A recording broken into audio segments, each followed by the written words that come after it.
రాస్తారు, సంతకాలకి వెళ్ళాయి, వాళ్ళ దగ్గర ఉన్నాయి, ఎస్ఐ దగ్గర ఉన్నాయి. ఇవన్నీ మీరు కదా చెప్పింది, మేము అడగలేదు కదా. మీరు ముందు మమ్మల్ని పిలిపించి మీరు కదా మీటింగ్ పెట్టింది, మరి మీరు కదా దీన్ని సంజాయిషి ఇవ్వాలి. సోషల్ మీడియాలలో వస్తున్న అవాస్తవాలని మీరు కదా చెయ్యాలి. నేను సామరస్యంగా మాకు జరిగిన అవమానం గురించే మాట్లాడాము. మీరు మీ గురించి వస్తున్న వాస్తవాలు, మరి మీరు డబ్బులు ఇచ్చారా మాకు? ఈ వివరణ ఎవరు చెప్పాలి? మీరే చెప్పాలి, మీ బాధ్యత. మంత్రి గారు కూడా దీని మీద స్పందించాలి, దీని మీద వివరణ ఇవ్వాలి. ఎవరైతే అన్నారో డబ్బులు ముట్టలేదని, మీరు ఇలా చేశారా అది ఇదని అన్నారో వాళ్ళ మీద మీరు మాట్లాడాలి. కొన్ని సోషల్ మీడియాల మీద నేను ఖచ్చితంగా లీగల్ యాక్షన్ తీసుకోబోతున్నాను. ఇవన్నీ పక్కన పెడితే కొన్ని విషయాల్లో ఈమెకు ప్రత్యేకమైన వాళ్ళు వచ్చి ఇది చేయాలి.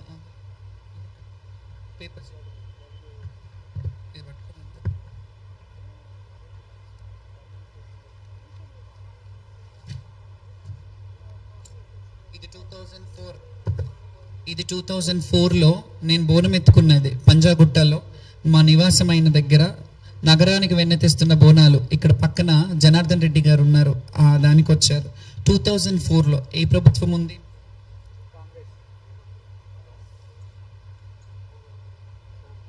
ఇది 2007 శిల్పకళా వేదిక గవర్నమెంట్ యాడ్. ఇది గవర్నమెంట్ యాడ్లో నేను ఇక్కడ ఉన్నాను.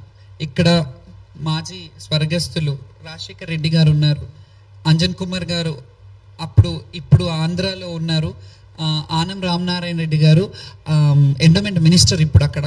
అప్పుడున్న పర్యాటక సాంస్కృతిక శాఖ మార్చులు. అందులో నా యాడ్లో వేశారు 2007లో. చరిత్రలో నేను ఉన్నాను. ఈ కొత్తగా వచ్చి నేను పబ్లిసిటీ స్టంట్ చేసుకోవాల్సిన అవసరం లేదు. ఈ చరిత్రను ఎవ్వరూ నా నుంచి కాల రాయలేరు. 2007 అంటే ఎన్ని సంవత్సరాలు అవుతుంది? 19 సంవత్సరాల కింద ఉంది. ఎవరినైనా ఒక్క శివశక్తి, ఒక్క జోగినినైనా ఇలా తెచ్చి చూపించమంటారా? ఆ సత్తా ఉందా? జోగిని నిర్మూలన గురించి 2010లో సాయి కృష్ణ ఆజాద్ గారు ఉన్నప్పుడు ఆయన కూడా ఉన్నారు. ఇందులో ప్రభుత్వ చర్యలు తీసుకోవాలి, జోగిని వ్యవస్థను రూపుమాపేనందుకు. ఇందులో 2 రకాలుగా ఉన్నారు. జోగిని వ్యవస్థలో ఉన్న వాళ్ళు కొందరు ఎక్స్ప్లాయిటేషన్ అయ్యి దొరలకు, పటేళ్లకు, పట్వారీలకు ఇదైన వాళ్ళు కొంతమంది ఉంటే, సంస్కృతికి ముడిపడి ఉన్న వాళ్ళం ఉన్నాము. సిటీలో అట్లాంటి పటేల్ పట్వారీ వ్యవస్థలు లేవు, సిటీలో పుట్టినాము. కానీ జోగిని వ్యవస్థకి లింకప్ అయి ఉన్నాం మేము. కాబట్టి జోగిని వ్యవస్థని కొన్ని మహిళలను మేము రక్షించగలిగాము. అప్పుడు కూడా సహాయ జోగినీస్ వెల్ఫేర్ అసోసియేషన్ అని పెట్టాను. ఇది 2010లో. ఆయన అన్నారు నమ్మలేని నిజం అని ఒక డాక్యుమెంటరీ చేశాను. నేను డాక్యుమెంటరీ చేసి నమ్మలేని నిజం అని చెప్పి జోగిని వ్యవస్థలో ఉన్న దుర్లభమైన వాళ్ళ జీవితాలను మీరు నమ్మలేని నిజం అని యూట్యూబ్లో కొట్టినా తెలుస్తుంది. వాళ్ళ దుర్భరమైన జీవితాన్ని క్లియర్ కట్గా అందులో పవన్ కళ్యాణ్ గారి వాయిస్తో కూడా మేము రావయ్య మా ఇంటికి అని ఆ సాంగ్ని మేము యూజ్ చేసాం. అందులో ఎందుకు యూజ్ చేసామంటే, తిననీకే బ్రౌన్ షుగర్ మందున్నది, అనుభవించడానికి జోగినీలు ఉన్నారు అనే పాట అందులో ఉంది. అది ఏ సినిమాలో నాకు తెలియదు, కానీ అందులో జోగిని వ్యవస్థలనే మీరు అనుభవించడానికి జోగిని వాళ్ళు ఉన్నారు అని దాన్ని పట్టుకు బేస్ చేసుకొని ఆ డాక్యుమెంటరీ కూడా చేయడం జరిగింది. ఇందులో ఉన్నవాళ్ళు చూడండి, చంద్రబాబు నాయుడు గారు మహంకాళి టెంపుల్కి వచ్చింది. ఇది నేను మహంకాళి టెంపుల్కి వచ్చిన చరిత్ర. నేను ఇయాలో నిన్ననో పోయి మహంకాళి చరిత్రకు అసోసియేట్ లేను. నేను చరిత్ర ఎప్పటి నుంచో ఉన్నదో, నేను పుట్టిన చరిత్ర, నేను ఎప్పటి నుంచో గుడి చరిత్ర గురించి చెప్పట్లేదు, నా చరిత్ర గురించి. చంద్రబాబు నాయుడు గారు, చిరంజీవి గారు, వీళ్ళందరూ అప్పుడు హేమీలో వచ్చారు. అప్పుడున్న మంత్రులు, అప్పుడు కాంగ్రెస్ ప్రభుత్వం ఉందిగా, అప్పుడు కూడా కాంగ్రెస్ ప్రభుత్వం ఉందిగా. అప్పుడు కల్వకుంట్ల కవిత గారు, అప్పుడు పార్టీ అధ్యక్షురాలు కూడా కాదనుకుంటా, బోనం ఎత్తుకొని వస్తున్నారు. అప్పటికి పార్టీ పెట్టలేదు ఆవిడ.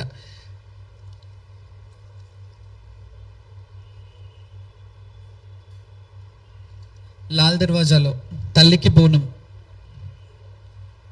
ఇవన్నీ పక్కన పెడితే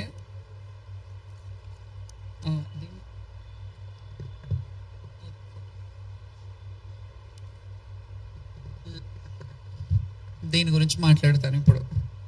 ఎందుకంటే ఆమె ఏమ రైట్ ఉంది, ఆమెను ఎందుకు తీసుకెళ్ళాలి, ఆమెని పోలీసు వాళ్ళు వచ్చి ఎందుకు లాంఛనంగా ఇది చేయాలి, అది చేయాలి అని నేను ఒక్కదాని గురించి అడగలేదు. కానీ ఇప్పుడు అడుగుతున్నాను, నా హక్కుని ఎవరు నా నుంచి కాల రాయలేరు. ఎందుకు చెప్పనా?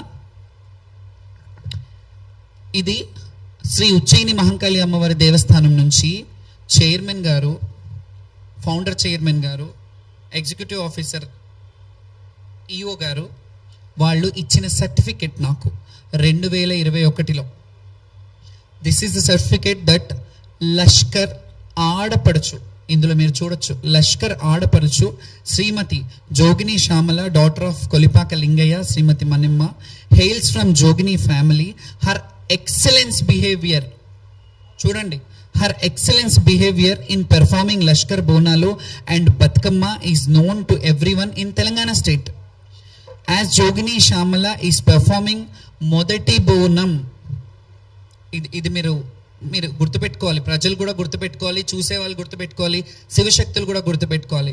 మొదటి బోనం, మారు బోనం and Bathukamma festival in Ujjaini Mahankali temple since 20 to 25 years. ఇది ఇచ్చిన 4 సంవత్సరాలు అయింది. 20 to 25 years.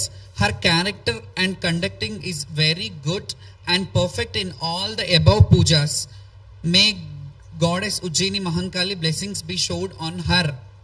ఈ లష్కర్కి ఆడపడుచు అనే సర్టిఫికెట్ ఏవైతుందో ఉజ్జయిని మహంకాళి దేవస్థానం నుంచి ఉంది.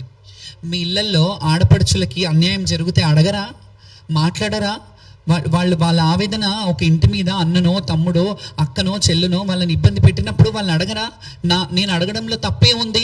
నేను బోనాలలో తెచ్చినప్పుడు నా బోనం వచ్చేటప్పుడు మీరు ఖచ్చితంగా నాకు ఆ ప్రయారిటీ ఇవ్వాలని అనడంలో తప్పేముంది? నేను ఏం తప్పు చేశానని నన్ను అలా రాంగ్గా పోర్ట్రే చేస్తున్నారు మీరు. దేవస్థానం వాళ్ళు కావచ్చు, ఎండోన్మెంట్ మినిస్టర్ గారు ఎందుకు మాట్లాడలేదు దీని మీద? ఆవిడ మాట్లాడి మమ్మల్ని పిలిపించుకొని మాట్లాడినంటే ఇది ఉండేదే కాదు కదా. I respect the women.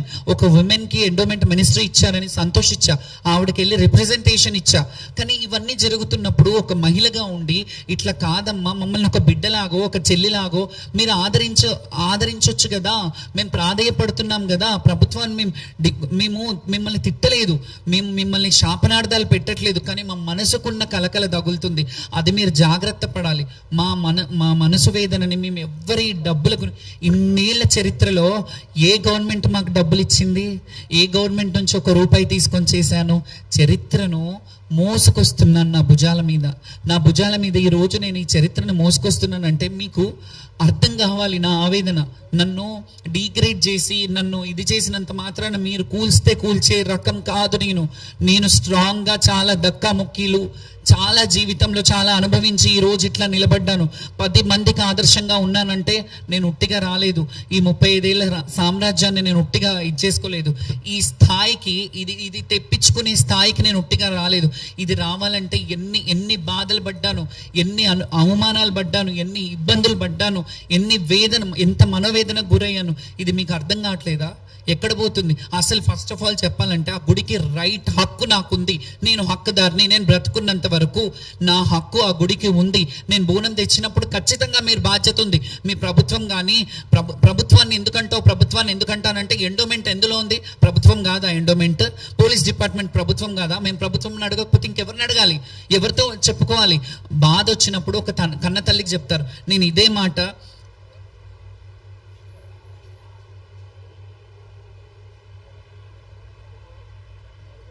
ఇది పంపించావు నాకు.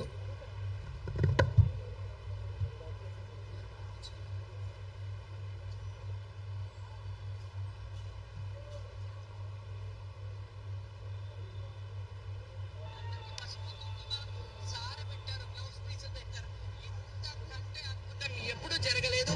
దీనంతటికి మన రాష్ట్ర ప్రభుత్వం అందరూ చల్లగా ఉండాలి, మన రాజు బాగుండాలి, మనమందరం బాగుండాలి, సకాలంలో వర్షాలు పడాలి. అమ్మా తల్లి జోగినీలము నీ బిడ్డలమమ్మా.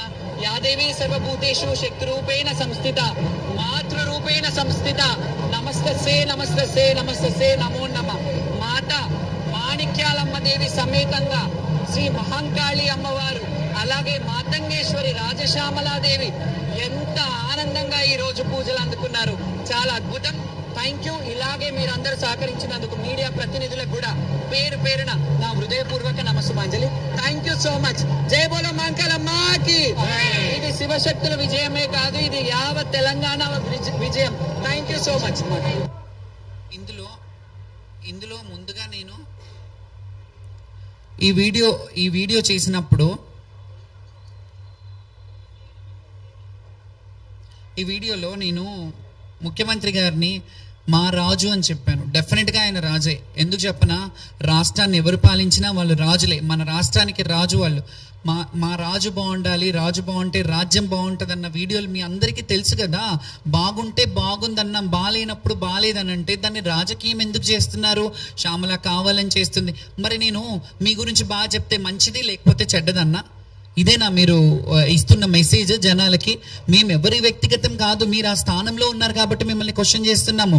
మీరు ఆ స్థానం లేకపోతే మేము క్వశ్చన్ చెయ్యము. ఇంకెవరన్నా ఉంటే ఆ స్థానంలో వాళ్ళని నిలదీస్తాము. ఇది మీరు ప్రభుత్వ అధికారులు కొంచెం దీని మీద దృష్టి పెట్టి ఎవరైతే ఇలా దుష్ప్రచారాలు చేస్తున్నారో వాళ్ళ మీద యాక్షన్ తీసుకోవాలని నేను కోరుకుంటున్నాను. అండ్ ముఖ్యంగా ఇంకొక విషయం కూడా చెప్తాను. ఫస్ట్ ఆఫ్ ఆల్ ప్రభుత్వానికి ఒక సలహా ఇస్తున్నా నేను ఇప్పుడు. గతంలో ఎన్టీఆర్ గారు 3:30 గంటలకు వచ్చి హారతి, ఎర్లీ మార్నింగ్ 3:30, 4 o'clock వచ్చి హారతిలో పార్టిసిపేట్ చేసేవాళ్ళు.